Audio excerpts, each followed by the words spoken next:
Vous allez voir pour commencer comment les pompiers luttent pied à pied pour sauver des maisons. Un document filmé par l'une de nos équipes à Belin-Bélier, sauvetage in extremis, alors que les flammes sont tout près des habitations. Regardez ce reportage de Sophie Chevalreau, Augustin François Poncet et Christophe Motto.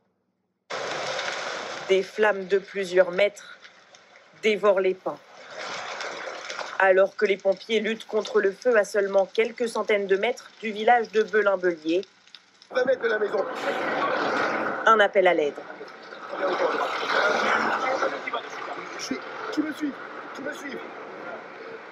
Des voisins en détresse.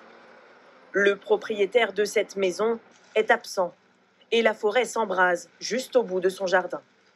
Il faut essayer de sauver ça, c'est un monsieur qui donne beaucoup pour la forêt là-bas. Ouais. Un type incroyable. La menace est trop grande. On n'est pas assez puissant pour faire tout ça, quoi. C'est le travail des pompiers pour... C'est quoi l'adresse ici? Il faut du renfort. C'est sur la 614 comme ça, on est sur la même fréquence.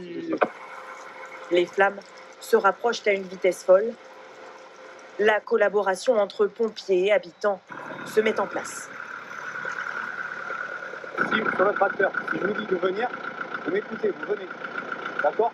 Comme sur vous. Débroussailler en urgence. Tout faire pour ralentir la progression des flammes. On arrose un petit peu en amont de la grange pour éviter que ça arrive trop vite. Donc on fait avec ce qu'on a. L'incendie semble incontrôlable. Il va falloir la brûler, je sais pas, c'est celle-ci. Et après le traiter ici à l'arbre. Après une heure de lutte acharnée, la maison est en sécurité. Mais pour combien de temps? Pompiers et habitants le savent, ils devront garder à l'œil ces terres fumantes durant les jours et les nuits à venir. Le feu peut reprendre à tout moment. Ouais, on voit ce combat dans l'urgence, au plus près des flammes au sein des communes, mais également bien sûr en forêt. 7400 hectares au total ont été détruits. Et pour lutter, les pompiers français vont recevoir le renfort de 360 collègues venus de toute l'Europe. Les premiers ont commencé à arriver depuis l'Allemagne. Ils ne seront pas trop pour lutter donc contre cet incendie monstrueux qui se poursuit, même si les flammes progressent moins vite qu'au début, comme on le voit avec Thomas Jarion et nos équipes sur place. Le feu est là, juste derrière ces pins.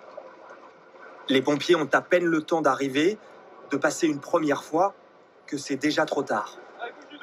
La ligne de pins est partie en fumée. Là, vous avez l'illustration de ce que l'on vit depuis plusieurs semaines. Un feu en constante évolution. Quand nous sommes arrivés, les flammes étaient à peine visibles. Comme vous pouvez le voir derrière, nous avons malheureusement un triste spectacle. Pour l'instant, ce monstre de feu reste impossible à maîtriser. Mais bonne nouvelle, cet après-midi, les Canadair ont pu reprendre leur rotation. Ils ne pouvaient pas voler ce matin à cause de la fumée. Résultat, la progression des flammes est ralentie. On est passé de 6800 hectares brûlés en un jour et demi à 600 seulement en une journée. Certains points sont particulièrement chauds. Le feu a des comportements avec un vent assez erratique, on a vu aujourd'hui, étonnant. Il revient dans la zone brûlée, il réattaque des fronts. En orange sur la carte, le périmètre de ce méga-feu. Il fait la taille d'une ville comme Nantes. 40 km pour en faire le tour. Conséquence, l'A63 est toujours partiellement coupée. Après avoir gagné du terrain vers l'ouest, c'est désormais vers le nord que le feu progresse, de jour comme de nuit, avec des flammes de 40 mètres de haut.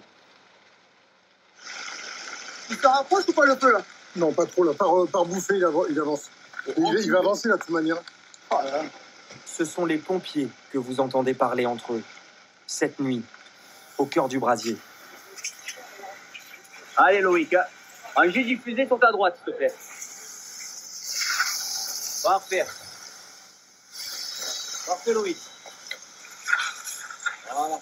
Ils protègent notamment cette commune, déserte, Belin-Bélier. L'évacuation est finie, mais dans la rue, notre équipe croise Thierry, un habitant, le dernier que les gendarmes ont laissé passer. J'ai pris une petite valise comme ça, voilà, c'est tout. Vous avez quoi dedans? Un pantalon, des caleçons, chaussettes, t-shirts. Comme lui, 10 000 personnes ont été évacuées. 1300 sapeurs-pompiers sont toujours au front, aidés par les hommes de la sécurité civile. Ici, ils aspergent le sol d'un produit appelé retardant pour freiner la propagation du feu. Un travail essentiel, mais dans cette bataille, la France manque de bras. Alors l'Europe est appelée à la rescousse. Sur ces images, on voit 49 camions et 146 pompiers polonais prêts à partir. Ils arriveront demain sur place. 34 véhicules allemands, vous les voyez ici, viennent d'arriver en Gironde. Des Autrichiens, des Roumains, des Italiens sont aussi attendus. Du renfort également dans les airs, 4 bombardiers d'eau de la flotte européenne ont été envoyés en France depuis la Suède et la Grèce. Avec le renfort de ces pompiers étrangers, ils seront donc bientôt autour de 1500 au front, munis de leurs lances bien sûr, mais aussi avec ce qu'on appelle les feux tactiques. Les pompiers brûlent la végétation au sol pour stopper les flammes géantes. C'est une forme de pare-feu, une stratégie qui commence d'ailleurs à porter ses fruits. Regardez comment ils travaillent. Léa Merlier, Alice Chaumy et Quentin Trigodet ont passé 24 heures aux côtés d'une équipe toujours à Belin-Bélier. Des torches enflammées pour lutter contre le feu. Ce détachement spécialisé a été appelé en urgence pour protéger cette maison contre les reprises. Ils ont éteint le feu, donc nous on est en train de réactiver le feu justement pour terminer de brûler cette zone, de façon à ce que si dans la nuit il venait y avoir une reprise, la maison ne soit pas à nouveau menacée. C'est ce que l'on appelle un brûlage dirigé. Ces pompiers brûlent certaines parcelles pour empêcher l'incendie de progresser. Privé de combustible, le feu n'avance plus. La technique est très éprouvante. C'est compliqué, la chaleur toujours très compliquée. Mais quand on sent que la chaleur est trop importante, on se retire. Comme là, j'allume puis je m'éloigne. Ils enchaînent les interventions presque sans interruption depuis 24 heures. On va aller taper là-bas le pain. Nous les avons suivis cette nuit sur cet immense contre-feu de 2 km de long. Une équipe qui travaille en avant ici et une équipe qui travaille derrière ici. L'opération délicate est menée par le commandant Jérôme Jallet, venu spécialement du Gard.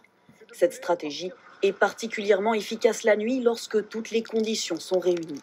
La température donc, est de 29 degrés, hein, donc c'est relativement chaud pour la nuit. Hein.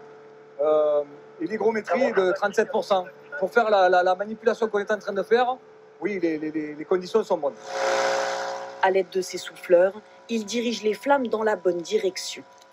Le principal danger ici, la végétation très dense. C'est les arbres qui peuvent se mettre en torchère et forcément traversés par l'eau. Et ces fougères qui, avec l'air chaud et la convection, montent et peuvent se déposer de l'autre côté. Pour les épauler, cette colonne de camions vient en renfort. Les soldats du feu progressent mètre par mètre dans un épais nuage de fumée, irrespirable. On va essayer de procéder au ravitaillement. Il faut de l'eau pour le personnel et de la nourriture. Voilà. Il va être 2 heures du matin et le dernier repas, il est loin. Le travail a duré toute la nuit. Entre 2 interventions, ils arpentent les chemins du secteur pour repérer les prochaines zones à défendre. Un nouveau plan de bataille pour préparer une nouvelle nuit de lutte qui s'annonce. Il y a donc cette action des pompiers, il y a aussi celle des habitants qui se mobilisent pour défendre leurs terres, leurs forêts, et ils mettent en commun leurs moyens, notamment leurs citernes. Ceux qui en ont une se retrouvent sur certains sites menacés, comme à Saint-Magne, où Julien Cressant, Grégoire Maté et Bruno Poiseuil ont pu accompagner l'un de ces soldats du feu improvisés. Cette eau ne provient pas d'un camion de pompiers, mais de la citerne d'un ouvrier agricole. Il lutte déjà depuis 8 heures contre les reprises de feu. Par exemple, tout à l'heure, j'ai fait une maison tout autour, j'ai épandu de l'eau pour pas que ça prenne feu, parce que le feu venait vers la maison. Théo n'a pas hésité à faire 2 heures de route depuis le Lot-et-Garonne pour prêter main forte aux pompiers. Je suis parti vers 7 heures de chez moi, pas réfléchi. La veille, j'ai préparé le tracteur, le lendemain, je suis parti, sans hésitation. Pourquoi ? Pour être solidaire. Le long de ce chemin, c'est un balai incessant de citernes, jusqu'à 30 cet après-midi. À bord, des Girondins, des Landais, des enfants du pays, venus pour tenter de sauver leur forêt. On y est né, forcément, on a toujours vécu avec, mais on l'a toujours vu, la forêt, puisqu'elle y était avant que nous on arrive. Ça fait mal au ventre, hein. C'est un spectacle horrible. Et oui, ça prend aux tripes. Mathieu est lui arrivé dans la région en 2015. Il vient soutenir ses amis landais dans cette épreuve. Tous ceux qui sont nés ici, qui voient ça, on peut ressentir quand même leur tristesse de voir tout ça. Leur famille travaille dans la forêt depuis des générations. Chaque arbre brûlé est un morceau de leur histoire qui part en fumée. C'est une mission d'héritage, oui, d'avoir partir des pins qui ont 40 ans, 50 ans, ça fait mal au cœur, quoi. Mal au cœur. Triste mais déterminé, alors que le feu poursuit sa progression, ils se disent prêts à continuer le combat contre les flammes jour et nuit pour venir en aide aux pompiers. Un incendie dont l'ampleur est telle que ces fumées se voient depuis l'espace. Regardez cette photo satellite, on voit bien ici le panache qui part de Gironde pour aller vers l'océan, poussé par les vents chauds et secs de l'Est, même si les flammes sont si puissantes qu'elles produisent elles-mêmes leur propre vent, un phénomène que nous expliquent Marine Brossard, Yacine Taoufik et Mathieu Lézis. Des flammes incontrôlables. Elles déjouent tout ce que les pompiers avaient imaginé. Le feu a apporté son lot de surprises dans la direction qu'il a pu prendre, parce qu'il a généré son propre vent, sa propre histoire, son propre mouvement. Et donc il a décidé de repartir vers le nord. Un feu qui crée sa propre dynamique, sa propre trajectoire, car les pins sont une essence particulièrement inflammable. Quand ces épines ou sa résine prennent feu, cela libère un gaz, un nouveau combustible, qui au contact de l'air brûle à nouveau. Et en parallèle, quand les flammes rencontrent l'air plus froid au niveau du sol, la masse d'air est emmenée vers le haut, produisant une dépression interne, du vent créé par le feu lui-même. Voilà comment il se propage à 7 km/h, voire plus. Quand on a en plus le phénomène de saute de feu, quand à cause du vent, la végétation se détache de l'arbre et s'envole sous l'effet du vent, on peut avoir des vitesses de propagation jusqu'à 10 km/h, ce qui est absolument considérable.